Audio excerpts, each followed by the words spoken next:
Right, this is Nathan Bridge, Unit 16, Psychology of Sports Performance. Task 4 is going to attempt to identify, explain and analyse 4 factors which influence group dynamics and performance in team sports.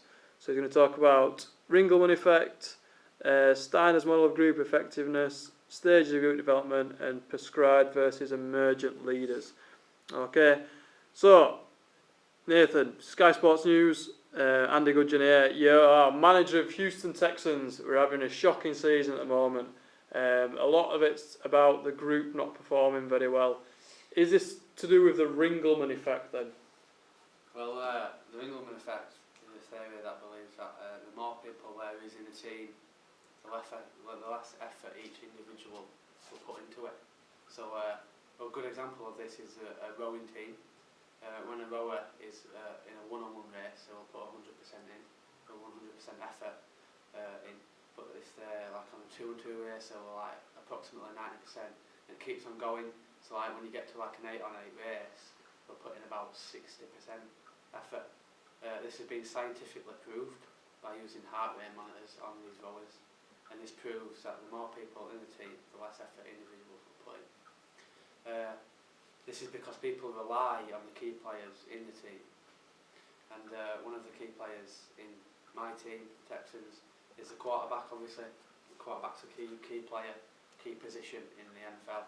So Matt Schaub this season has thrown 8 touchdowns to 9 interceptions, which is just shocking, if you ask me. And that's why we're playing his backup, Case Keenum. He's thrown 8 touchdowns to 3 interceptions. But Keenum is young, he's inexperienced and he doesn't lead as well. So he's not really a key player. So this is why I think that my team is just trying to put it onto other players. But because Matt Shaw has been performing, then that's why we're performing so bad. Alright, so if you've got a massive squad in NFL then you've obviously got like a lot of people who might not be putting in as much effort according to the Ringelmann effect. So what are you going to do as a coach to get that person who's not performing up to the right standard? Well, we'll take them individually, one-on-one sessions. Maybe relook at the goals again and see what they want to achieve this season, and maybe get to playoffs if we can. And just see what they want to do individually. Like statistically wise, we all know that they want to get the most points for their fantasy football. They want to be popular. So that's what I'm going to do. I'm going to take them each individually. It'll take me some time, but that's what I've got to do. So just relook at the goals and try to do some morale and stuff like that. Good.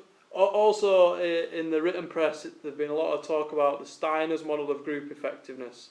How does this apply to the Texans then? Yeah, well, the Steiner's model believes that it's actual productivity equals the potential activity minus follow processes. So a really good example of this was when Arsenal played Bradford City in the Capital Cup quarter-final. Bradford's actual productivity was high because there were no follow processes.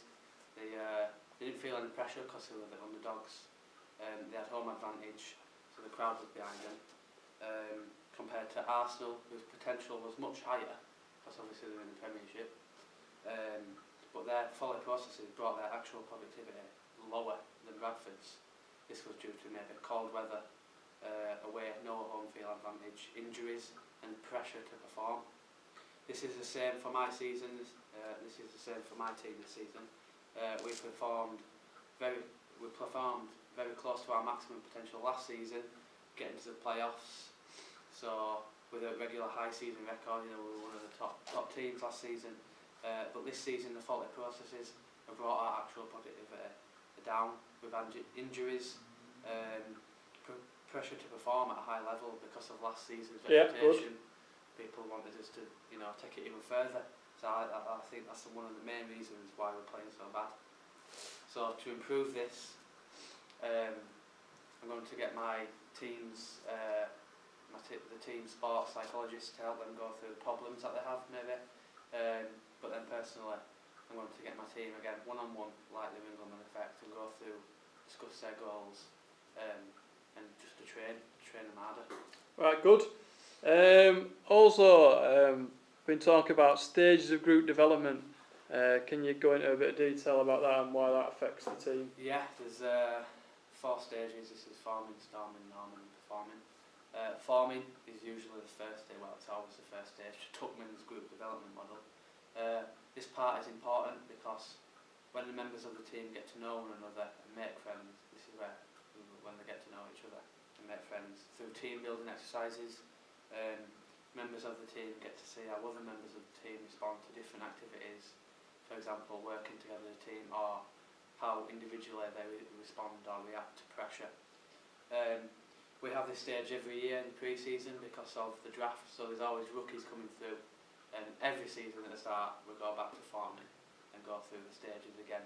So if rookies or new players that we've traded for at the start of every season, we always go through this stage. The next stage is storming.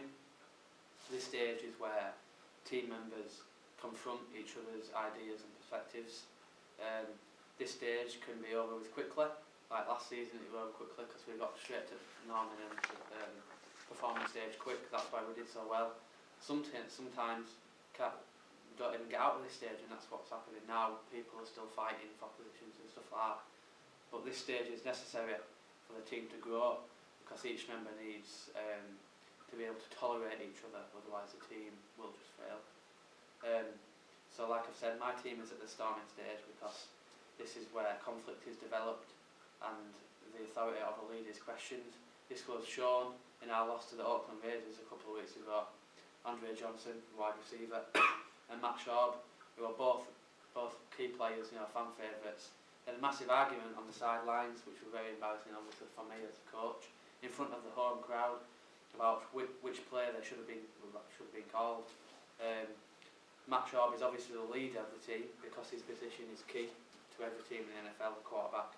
But the argument showed that the storming stage, the storming stage coming to the surface by Andre Johnson questioning Schaub's leadership skills. The next stage is norming.